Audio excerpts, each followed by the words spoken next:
Views expressed on this program are those of the hosts, guests, and callers, and are not necessarily those of this station, its management, or other advertisers. You're listening to Transformation Talk Radio.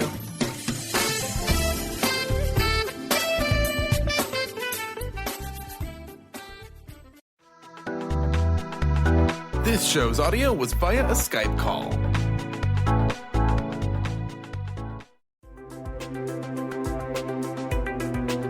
Welcome to Knowledge Book Radio with Marge Potasic. Marge was searching for the purpose of her life and the truth that would tie everything together to make sense of what was taught and what was happening on our planet, the fire that was creating all the smoke. Through many experiences, she was finally led to the knowledge book that provided all the answers. Marge is now talking about this gift to humanity on Knowledge Book Radio, so all can be united in peace, love, and harmony. This live call-in show at 1-800-930-2819 is amazing. So get ready to hear about the Knowledge Book. Here's your host, Marge Potasic.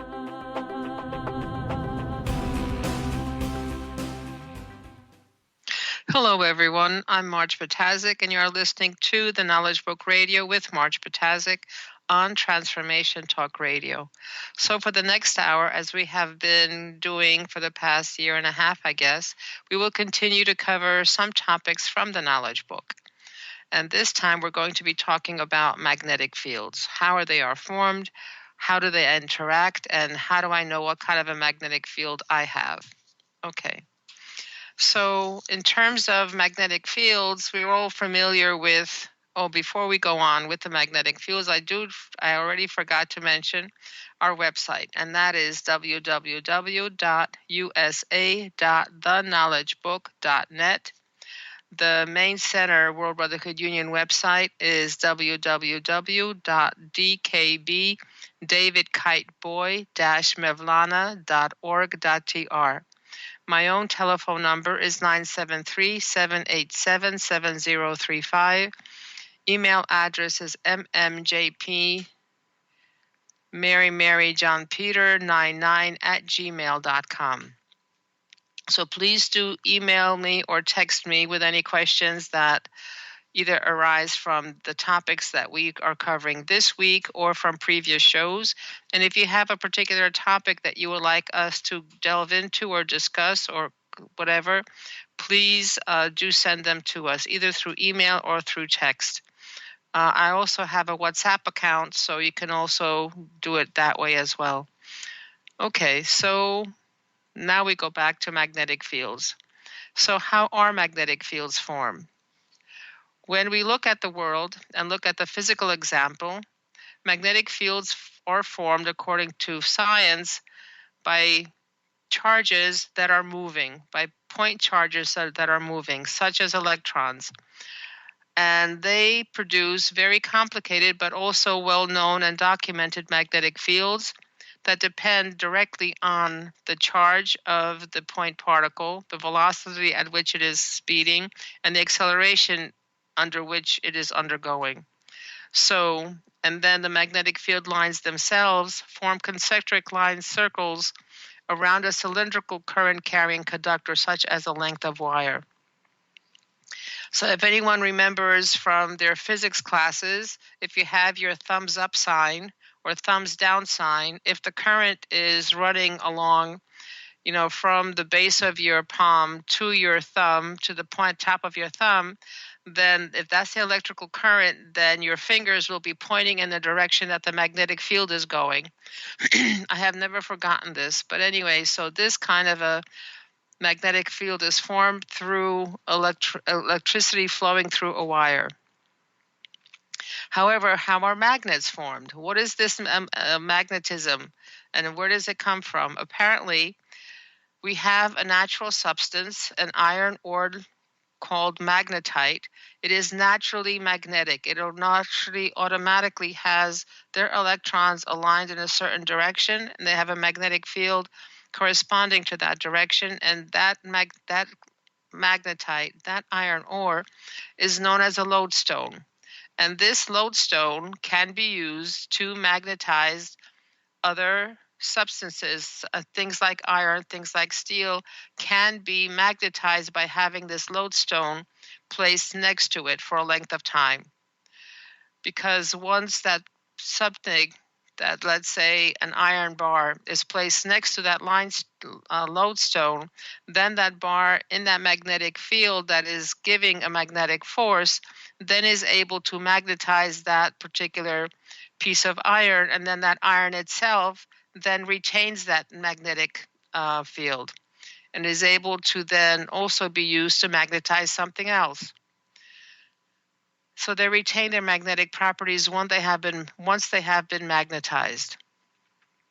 You could also create a magnetic field if you put a coil of wire around certain materials.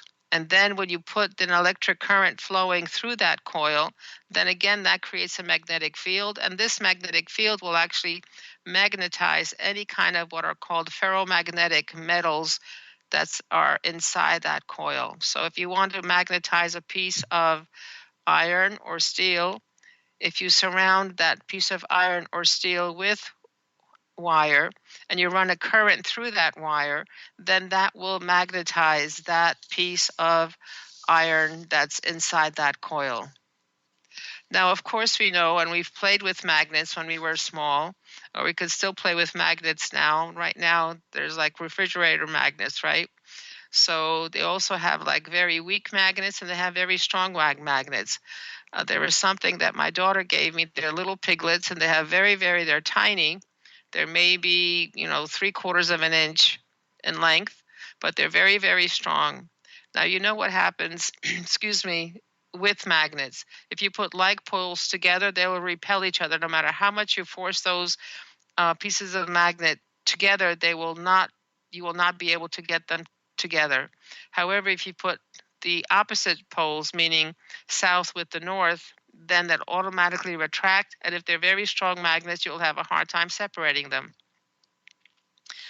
So magnets, depending on how strong they are on the physical level, can attract other objects like paper clips if it's a weak magnet, or you could create a magnet strong enough to pick up several tons of metal, scrap metal, or cars. Okay, so that goes a little bit how magnetic fields work in the physical realm. Now, what about our human body? Does our human body have a magnetic field?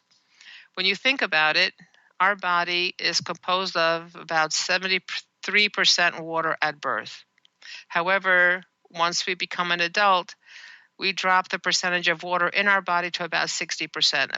Interestingly enough, women, because they have a less muscle mass and more fat mass, they have less water than men. Okay, so it's a little bit less than 60%. So women have less than 60% water by mass in terms of weight in their bodies. Now, this water is distributed both within the bodies, meaning the tissues, the cells, and it also circulates as blood. Now, 20% of the water in a human body is in the blood.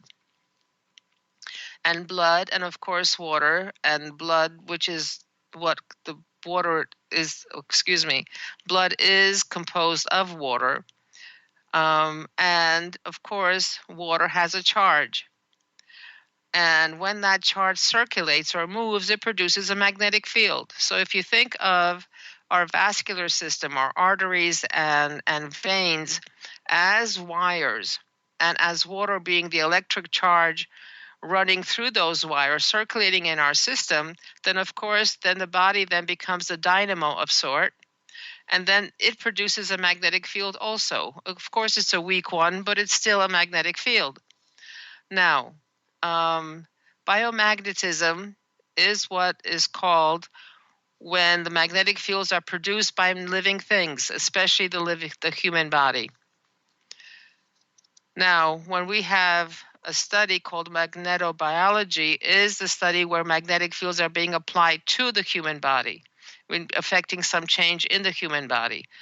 But biomagnetism itself is where we ourselves or whatever exists actually has its own magnetic field and produces its own magnetic field. Now, of course, the body's magnetic fields are very weak because the pole charge of the water molecules is not that strong. And they have devised some detectors, very sensitive detectors, to measure the strength of a magnetic field. Now they are also encountering some difficulties because they need to find and need to create a room, a space in which other magnetic fields cannot come in and interfere with whatever is being measured. So they established a machine called a SQUID, interestingly enough, and this stands for a superconducting quantum interference device. And when that machine is in that room and that room has has excluded most of any external magnetic disturbances, then they're able to measure the magnetic field of the human. So currently there's about 160 laboratories around the world where they're able to measure different fields from different parts of the body, but most of them are actually studies focused on the magnetic field of the brain. And now they're producing something called a magnetoencephalogram, or MEG, as opposed to the EEG, which is an electroencephalogram.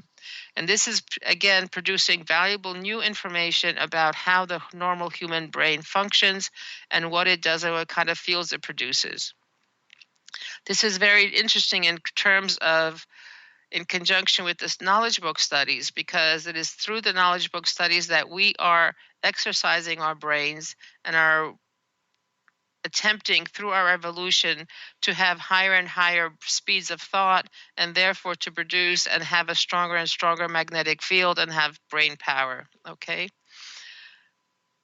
So this MEG is now proving also to be able to maybe diagnose some clinical abnormalities in the brain.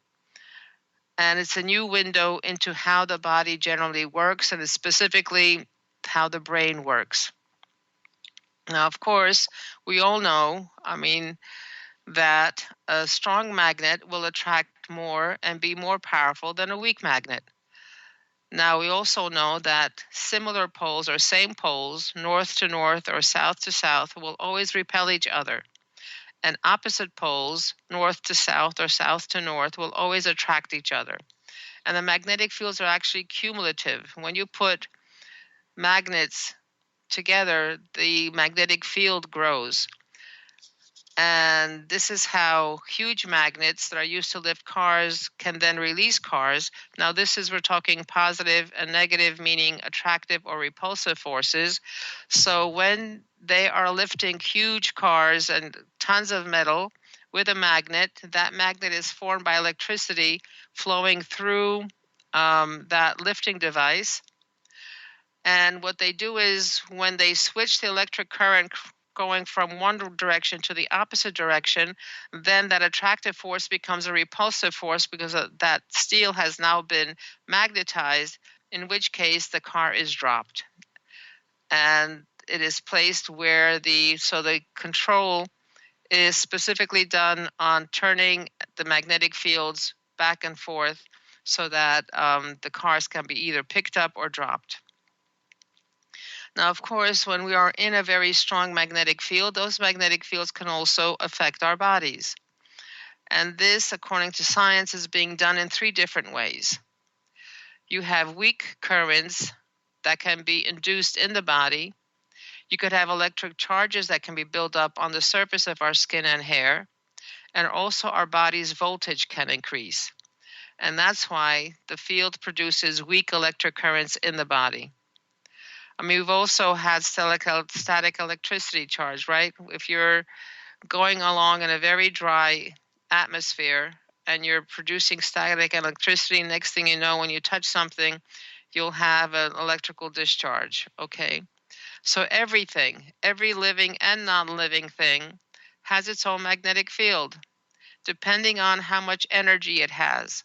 So stones, grass, beetles, flies, trees, furniture, marbles, anything, our hands, whatever it is, they have their own magnetic fields. Now, the magnetic fields themselves cannot be mixed. Everything was created in such a way that every magnetic field is separate. It can affect each other, but they cannot be in the same place. Because if you think also as magnetic fields being a dimension, and each dimension has a specific frequency, two frequencies cannot be at the same place at the same time. So if you have a red color and a blue color, you'll have a blue color or a red color. Those two frequencies will not be mixed. Okay, they will. So this is what we're talking about. Magnetism was on a physical level. But now we're going to talk about how magnetism and our magnetic fields actually function based on the knowledge book and what the knowledge book says. Now, magnetic fields, according to the knowledge book, are very strong energy knots formed by thoughts. The higher the energy, the stronger the magnetic field. So just as on the physical level, the higher the energy, the stronger the magnetic field, therefore the greater will be the attraction power of that magnetic field. However, the magnetic field formed by thought will attract like thoughts. In other words, if I'm thinking positive thoughts, I will attract those individuals who have similar thoughts to mine, meaning positive, and those individuals will come to us. If we have negative thoughts, oh, everything is going bad, everything is awful, everything is bad, nothing works, I don't have time, I can't do this, I'm stupid, I'm dumb, whatever, those kinds of thoughts will produce a magnetic field and will draw to ourselves those same things that we're thinking about. On the other hand, when we are more and more charged with positive, with a charge on, maybe this is something else and we could cover later, but anyway. So when we look around, if we walk into a room, there are certain individuals that automatically stand out to us, right? And we call them that they have great charisma. You immediately notice their presence. They have usually a large following. They are easily able to convey their ideas to the people that are surround them. And when you also think about some of the adages that have come down, something like, show me your friends and I know who you are, or birds of a feather flock together. So similar thoughts or similar magnetic fields attract each other. And this is how groups are formed. This is how organizations are formed. This is how committees are formed. This is how NGOs or non-governmental organizations are formed as well. People with like thoughts will gather together, whether it's for the positive goal or for the negative goal.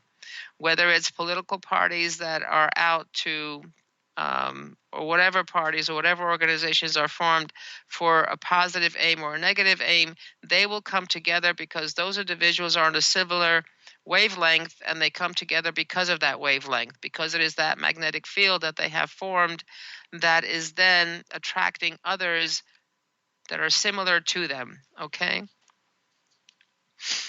So again, according to the knowledge book, many thoughts that are similar in nature attract each other and form magnetic fields in separate mediums, whether that's horizontally or vertically, depending on how powerful the thoughts are. So this is how the places of worship were formed. This is how churches' magnetic fields, mosques' magnetic fields, ashrams' magnetic fields are formed. Meditation places' magnetic fields are formed. So this is very interesting as to how things work.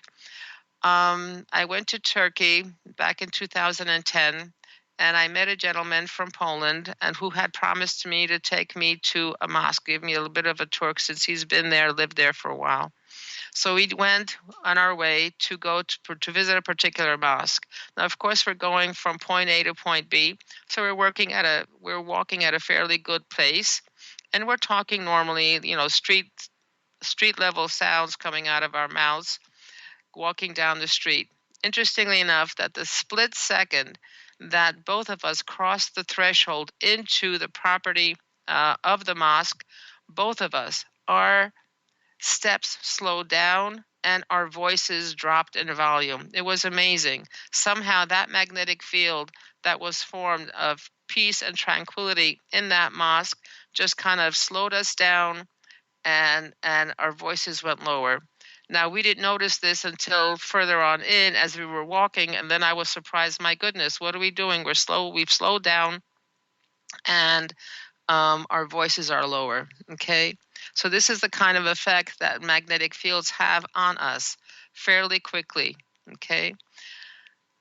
Now, this is the kind of field that was formed through powers of thought. This is brain power. Now, this is a brain power that is produced by thought, is now at a different speed of thought, not at world frequency. If you remember, world frequency is zero frequency.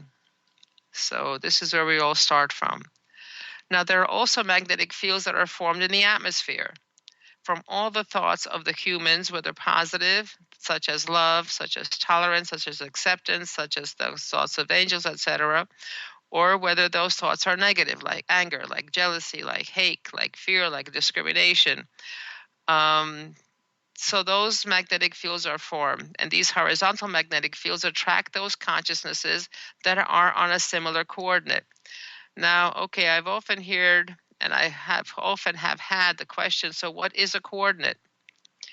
Now, when you talk about algebra, a coordinate is any two numbers that places a particular location, or you can find a particular location on a graph that has an X or a Y axis. So you need two numbers, where it is on the Y line, Y axis, or where it is on the X axis. As long as you know, let's say you have a point of 3, 4. So you'll have three grid marks across and 4 grid marks up. But anyway, bottom line is a coordinate will let you know exactly where you are. This is how the GPS works. It is able to locate where you are on the grid of the planet, and is able to then to navigate you to another location, another coordinate where you want to go on that planet. So you need both points to find that location on an XY coordinate. So this is also similar to magnetic fields. Now, let's say if a magnetic field has an energy of love, let's give it an arbitrary number, let's say number 5. So you have a magnetic energy, or have an energy of love at 5 level. It'll form a magnetic field at the 5 level. Then anyone who is at the has a thought consciousness of 5 or lower will be able to be attracted to that 5 level of love magnetic field that has been formed. Similarly, if that magnetic field has been formed by a 5 level of fear, then anyone with a level of 5 or lower will be attracted to this magnetic field with that particular coordinate. So basically, coordinate is something that says you are at this particular location. When the knowledge book talks about coordinate, it could mean the evolution level that you are, the consciousness level that you are, the frequency or the energy level that you are at, okay? And this is how we literally create our own heavens and hells. When we are constantly in fear, when we always see the glasses always half empty, can always see what horrible things could happen next, or how things we could fail, or how things can fall apart. That's exactly what we are drawing to ourselves, because our thoughts, our consciousness at that point can only attract that negativity to us. Now, those individuals who have a greater acceptance of what is as it is, and therefore are more positive, will be able then to attract only success and prosperity to themselves. Now, as it says in the knowledge book, when 3 people are together, this is a unified field, okay? And depending on the consciousness of those individuals in this magnetic field, they have the attraction power of that field, and that attraction power is directly proportional to the thoughts produced in that field. If that magnetic field, those 3 people love each other, tolerate each other, accept each other, see themselves, they see the essence with the essence in that magnetic field, then they will be attracting, they will be reflecting that coordinate to horizontally. In council, you reflect horizontally, and that magnetic field of love, tolerance, and acceptance, that positive magnetic field, will be attracting those consciousnesses that have a similar coordinate. Okay, the same thing goes for focal points. When the solar teachers in a focal point are the solar teachers that have love, tolerance, acceptance to each other, love and see each other from the essence, then that focal point becomes an attractive magnetic field that is able to then attract those individuals to the magnetic field that are needed by that focal point. So the question can be then, how do you know you're on the same coordinate? Okay, well, if you like the same things, if you find it comfortable to be with that person and you're being in agreement with that person, if you're born in the same location, you will be on the same coordinate because the place of birth is your coordinate that you had when you were born. So anyone who was born in the same city are the same coordinate, okay? So when a person is talking apples and the other person talks about zebras, then you're definitely on a different coordinate. Okay. So any kind of thoughts of love, of friendship, of tolerance and patience that are present in the unified field will always attract consciousnesses on a similar coordinate. And those coordinates of friendship, tolerance, and patience are those individuals who then are actually ready for the knowledge book. So it is critical for us to basically be in the consciousness of love, of friendship, and tolerance, and patience, and all the good qualities for us to be able to attract those individuals with the same qualities. Okay? We will never be able to attract people to our studies when we have negative thoughts or when we are negative, or when we are in fear or anxiety or doubt or discrimination. Now, let's go back to the magnetic field once again. Now, a stronger magnetic field will always have more attraction power than a weaker magnetic field. That's kind of logical. It makes sense. So if a person has a strong magnetic field, then that strong magnetic field can overpower a weaker person and take that person under their power. In negative situations, this kind of a situation is being obsessed by the more powerful magnetic field, by the more powerful person. So how does this person escape from this overpowering, what seems to be overpowering individual that has taken you and are basically influencing you to do stuff? Okay. Well, in such a case, it is the person's own willpower that is able then to take themselves out of that magnetic field. On a positive note, a strong magnetic field is what is needed in a teacher-student relationship. However, here the influence and attraction power is positive, and it nourishes the weaker consciousnesses. And this is how the religious influences have been formed on our planet and have continued on to this day. And this is also how individuals come to know about the knowledge book. Once they themselves, through their evolutions, arrive at the magnetic field of 18th dimension or 72nd energy dimension, then they attract to themselves the method by which they come in contact with either an individual that's on a mission day, meaning needing to find someone to give a mission day fascicule to, or they find out about the situation of a focal point that exists in their city, or they find information on the internet about where they can get the knowledge book and start searching for this. So the knowledge book comes into their life. They attract the knowledge book into their lives depending on the fact that they are now at the 18th dimension or 72nd energy dimension. They have an evolution level that allows them to do that. Now, of course, world dimension magnetic fields are very different than the knowledge book or universal magnetic fields.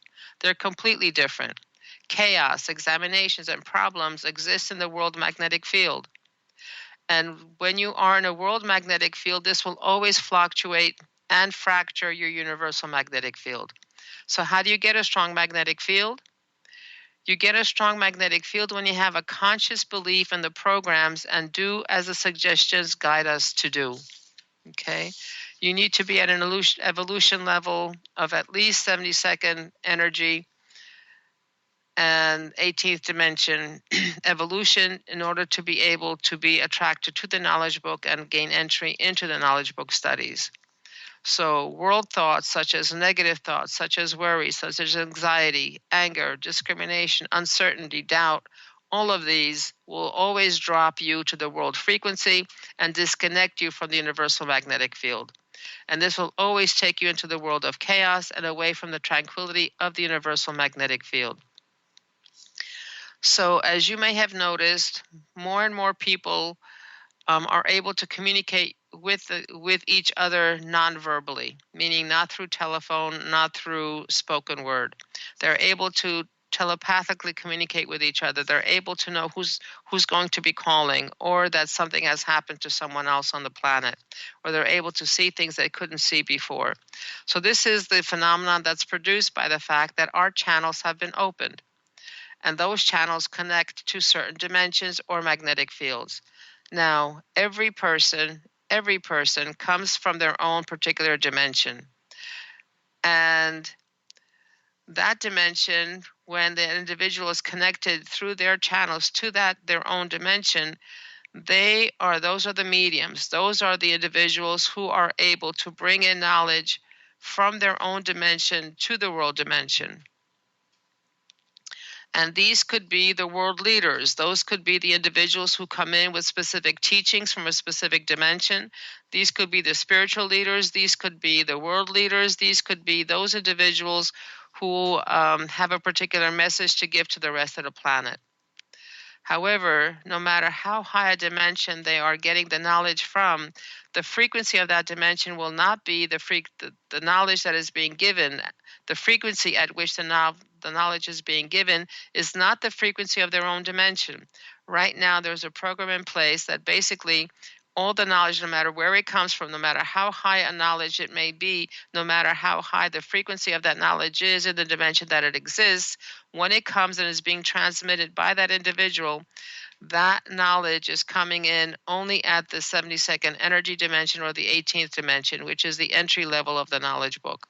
So no matter how much they're talking about and trying to pull you into their own sphere of influence, they're actually allowing you to grow and give you the energies of the 72nd energy dimension and the 18th dimension, which basically is a preparation for the knowledge book.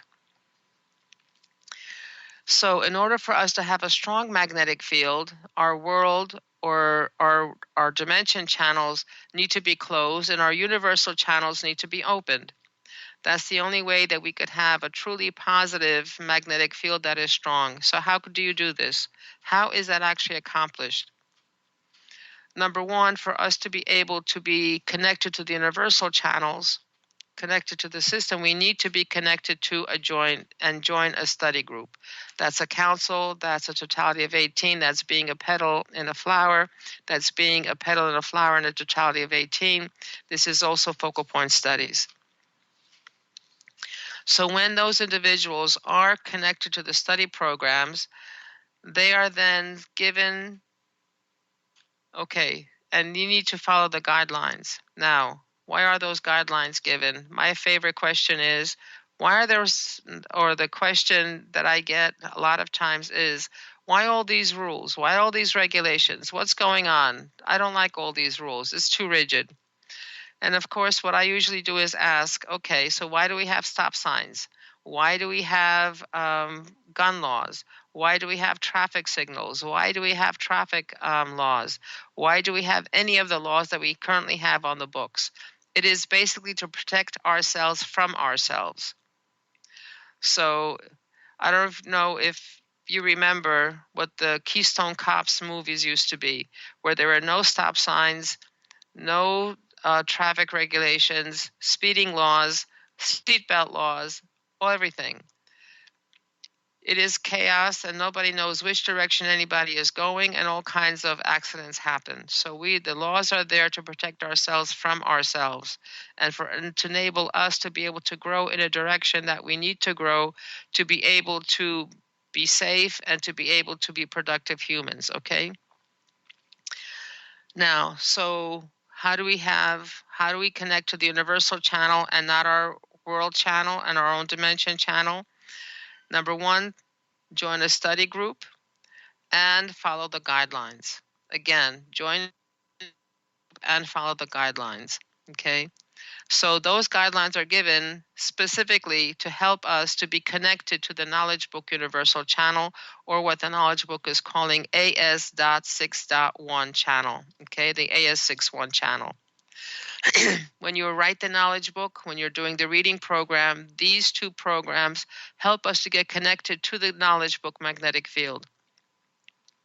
However, we need to be in the study and in following the guidelines for our world channels to be closed and our universal channels to be opened. Excuse me. So how do you know whether your channels are opened or closed? Well, that's easy. What's happening around you? Are things clicking into place easily, and what you want and what you need at a particular time shows up when you need it and how you need it? If that's the case, then universal channel is open and your world channel is closed. Now, you know that your world channel is open and your universal channel is closed when you're in the middle of examinations, when you've only got troubles, when you've got problems, nothing seems to be going right. And if that's the case, then of course your world channel is open, because you're open then to the world chaos, and the universal channel is at that point closed. So when you think about it, it looks like there's some kind of a switch mechanism that controls which channel is open. So how do we get to that switch, and how do we, make sure that our universal channel is open and our world channel is closed? So again, number one, the possibility exists that your universal channel is open if you are in the studies, you're following the guidelines, and you're consciously doing the work. Now, meeting your responsibilities. But we ourselves cannot turn that switch in whatever way we want. It is the system that actually controls that switch. However, we give permission to the system to turn our universal channel off and our world channels off by what we think and by what we do. So this is one of the situations that both the celestial authorities and we find ourselves in. Although the celestial authorities have tremendous power and might, they are actually powerless. At the same time, they cannot do anything at all. Because they cannot in any way, shape, or form interfere with our free will. This is a law of the universe. This is something that is unchangeable. They cannot interfere with our free will. So unless we, with our free will, make the decision to actually follow the guidelines and do what was expected of us to protect us and allow us to grow and evolve in consciousness and have a bigger magnetic field, unless we do everything that we can through our own willpower and through our own logic, then we allow the system then to actually turn the switch to the direction where the universal channels are open, the world channels are closed, in which case everything flows smoothly as we're going along. Okay, fine, but what's going on? We're in the world dimension. We're stuck in the world dimension. How do we get out of it? What is the process by which that can be accomplished? Well, when you think about a laptop or when you think about a cell phone, that laptop and that cell phone is actually a very beautiful instrument that can do lots of things once they are turned on. And as long as they have an energy source that is able to then power it, okay? However, that laptop, that cell phone cannot turn themselves on, right? They need an external someone to flick that switch. So how do we switch from world to universal dimension? We do this by our own logic and by our own willpower. So when we use our reasoning capacity and logic to sift through the words given, to sift through the knowledge that is being given to us, to go through our life and trying to figure things out. When we test what is given and see what the results come out, and then we prove to ourselves what is true and what is not true, that's when we can turn through our logic and willpower and actually logically put and direct our steps to go in the right direction to allow us to get to that 18th evolution dimension and be able to walk on the path designed. And now it looks like it's time for us to take a break. So you've been listening to the Knowledge Book Radio with Marge Patazik. And again, we'd like to remind you that our website is www.usa.theknowledgebook.net. The telephone number for questions and topics is 973-787-7035. When we come back, we will continue with the book with the magnetic fields discussion. So until then, please stay tuned. We will be right back.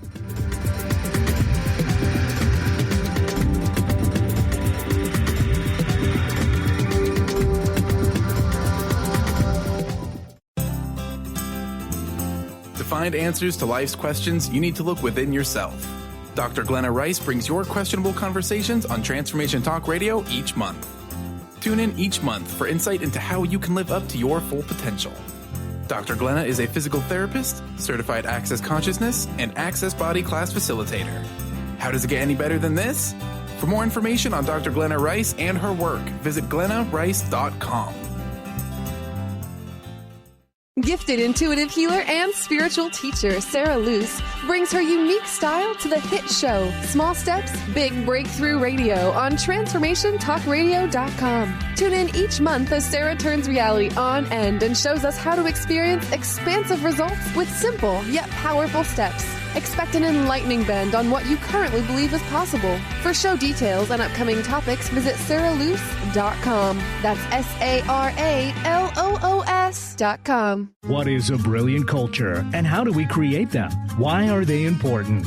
Claudette Rowley has created a breakthrough 5-step process to help you align your culture with your business strategy for exceptional results. Looking for a culture that drives organizational excellence? Listen to Cultural Brilliance Radio, the second and fourth Friday of each month at 10 a.m. Pacific and 1 p.m. Eastern on Transformation Talk Radio. To learn more or work with Claudette, visit culturalbrilliance.com. Our angels and animals are always working for and around us. Darcy Pariso knew from an early age she felt this incredible presence that was confirmed for her in a Reiki Level 1 course. From then on, she has honed her skills and dedicated her talents to providing answers, inspiration, and tools for people to move past limiting blocks and past traumas to truly live a life of happiness. For more information about working with Darcy, visit darcypariso.com. Take your own journey with the angels with Claire Candy Huff's Heaven Sent Guided Angel Meditation CD. Letting go of concerns and living in the now. This beautiful CD walks listeners through practical exercises to help free them from the burdens, worries, and concerns of daily life. Walking a quarter of the way across the bridge, you see a bright, emerald green light and sense a loving presence. This is Archangel Raphael's green healing energies, nourishing and revitalizing you. Take a moment now to bathe in this green healing light. Giving you much more than just relaxation and stress release, this wonderfully narrated CD provides vivid visualization, soothing and inspiring music, and an angel's choir that will bring you peace, clarity, and a newfound awareness. Visit angelhealinghouse.com today.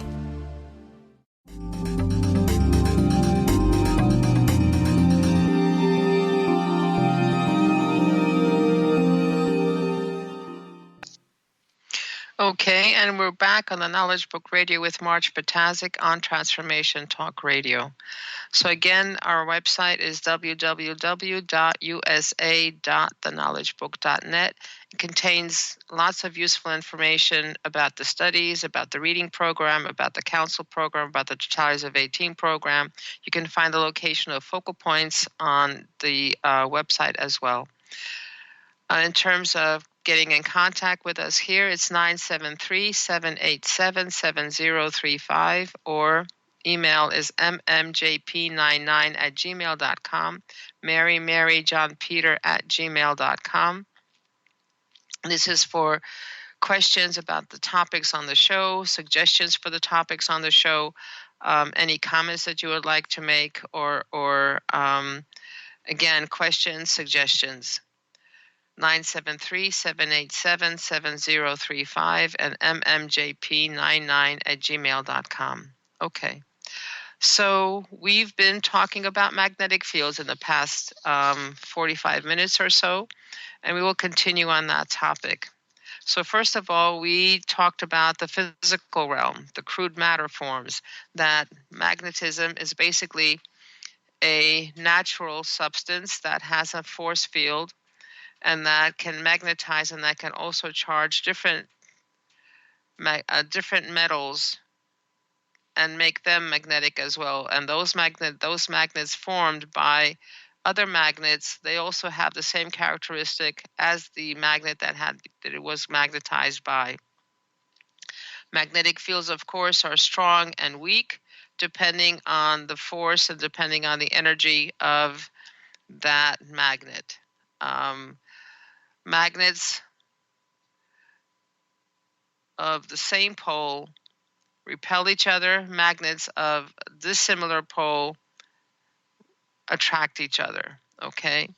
Now, so we're talking on the physical level, magnets. Now, we also talked about the fact that the body itself also has a magnetic field, and that magnetic field is produced by the current of our blood in our circulatory system, in our arteries and veins, and that produces a magnetic field. We talked about our physics courses where if we have a thumbs up sign, then if the direction of current is in the direction of the thumb, then the magnetic field will be the direction that the fingers are pointing, okay? Now that was the physical realm. On the knowledge book level, magnetic fields are formed through thought and through the power of thought, okay? Now, and people could have strong magnetic fields or weak magnetic fields. And here in the magnetic fields, as far as people are concerned, and on the knowledge book level is concerned, like magnetic fields or like thoughts attract each other, and dissimilar magnetic fields repel each other. Okay. However, that's not completely the case, because if a person has a very strong magnetic field, which means they have a very strong positive force, they will attract the negativity towards them. In which case, the positive effect of that strong magnetic field and the positive aura that person has eventually over time will overcome the negativity of the other persons. And this is how the knowledge book programs actually work. The individuals who are in a council, in a totality of 18, in a flower, are building up their magnetic field. They're building up their positive energies, because as we are doing the studies in the knowledge book, we are, through those studies, increasing our positive energy and decreasing our negative energy. We are allowing ourselves to evolve through the practice, through the medium of acceptance, tolerance, love, friendship, patience. All those good qualities are basically, you're on the treadmill that allows you to build very strong muscles of patience, tolerance, love, goodwill, and seeing the essence of the other individual with your own essence, okay? So this is how the knowledge book works. When we have 3 people in a study or 18 people in a study, the magnetic field that is formed does a reflection. And depending what's going on in that unified field with those 3 people, if there is love and there's tolerance and there's acceptance, there's patience, then that kind of a magnetic field then attracts those individuals in the area to that magnetic field. Also, that magnetic field becomes a strong influence of helping the surrounding area to decrease their negativity and increase their positivity and go much more quickly through their training levels to be able to come into the knowledge book. Now, in the case of a council that has a focal point, when there is tolerance, love, and acceptance, and all those good qualities in that magnetic field, then when there are 21 people at the focal point, that focal point affects all the people within the city that they are in. So those individuals are helped by Cosmos, by the system, to live where it's best for them to live, to find the job that is best for them to have, and be able to then navigate and be able to evolve in such a way to get them closer to the knowledge book and get them closer to the place where they will be connected to the peace and tranquility of the universal dimension, as opposed to be locked up and stuck in the world dimension of chaos and negativity. Okay. Now, there's also a reflection mechanism in a council. In the West, the reflection mechanism is 1 to 1,000. In a totality of 18, the three individuals who are the nucleus of that totality of 18, those individuals reflect 1 to 10,000. And the remainder 15 people reflect 1 to 1,000, which is just like a council. So these individuals have the potential, by reflecting 1 to 1,000, the fact that they are able to influence and help at least 1,000 individuals, and the core of the nucleus of the totality of 18 is able to overcome and eventually overpower and dissolve the negativity in the other members. Conversely, it's also the case. If there is negativity in the nucleus, if there's negativity in the council, there's negativity in the focal point or between the petals in the focal point, the flowers in the focal point, then it becomes a destructive force.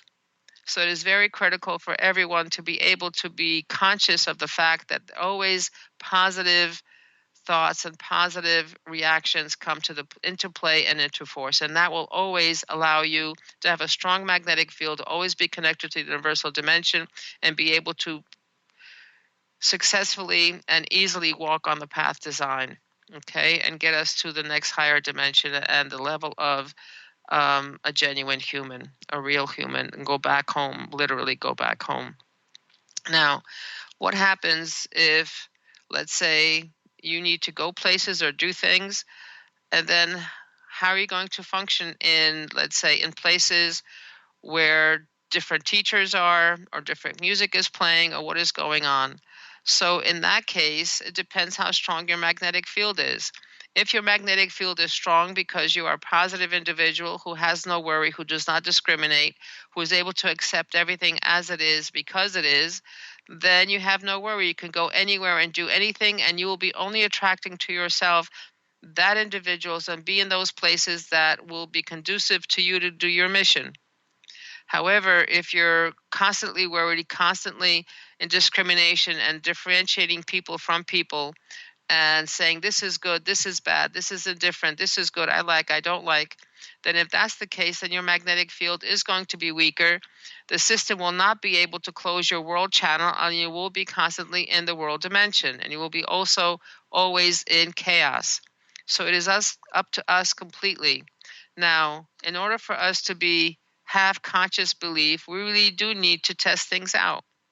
Now, I'm one of those individuals, as I've said before, when somebody tells me to go that way, I usually go the opposite way.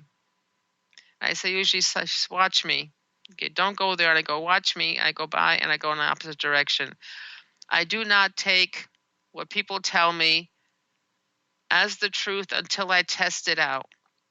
I think it out. I logically look at it, test it out. So if somebody says, okay, you will not be able to remember from anything from the knowledge book until you're at the frequency of the word for you to be able to remember it. Well, I read the first fascicle, read the second, I read the knowledge book maybe 10 times, 12 times, 15 times, I think, to get up to now it's about 60 times. But when it came to certain fascicles, I don't remember what's in those fascicles. It is now that I remember that there's the law of universe that's being given in the first fascicle. However, I couldn't tell you that 5 years ago. I always forgot. So, okay, so fine. What they're telling me is true. What they're telling me is correct. I can believe it because I've logically proved it to myself. I could also test things out differently. Who are those individuals who've been in the knowledge book for a while? Now, the person who has been the longest in the knowledge book in the U.S. is like 10 years, or maybe in the programs 10 years. In Turkey, there are individuals who've been in the knowledge book programs for 30 years, for 40 years, for 50 years. And when you look at those individuals, and when you look at and see what they do, how they do it, and how they act, then you can see that they are the product as that comes out as a result of the knowledge book studies they have been able to conduct. So this is the proof of the pudding. This is us logically figuring out and believing, not because somebody told us to believe, but because we are convinced, we are sure. Now, the only way that we will be able to actually talk to people and the people believe us is if we ourselves actually believe in something. When do you know something is true? Something tells you in your bones that this is true, that you've tested it, that you've thought about it, that you've looked at it, and you've been able to logically conclude that is the only way to be because everything else is canceled out. Okay, so, and now the time is going so fast when we're having fun. So it is now time to close. I just would like to remind you that there is a focal point in New York City. Please stop by. We'd love to see you. Any suggestions, please give to us. The Knowledge Book radio is every Tuesday at 4 p.m. Eastern, 1 p.m. Pacific time on Knowledge Book Radio with Marge Patazik. We do travel to give conferences in other cities, so if that's what you would like, please do contact us. We'll be more than happy to come and visit. And of course, as we covered slightly here, what we do allows the supreme authorities to also act accordingly. They are powerless unless we give them the power, and we are the ones who will save the world. Thank you. See you next time. You've been listening to Knowledge Book Radio with Marge Patazik. Marge was led to the Knowledge Book, a gift to humanity, and its time of transition to the Golden Age that provided the truth and energies and frequencies.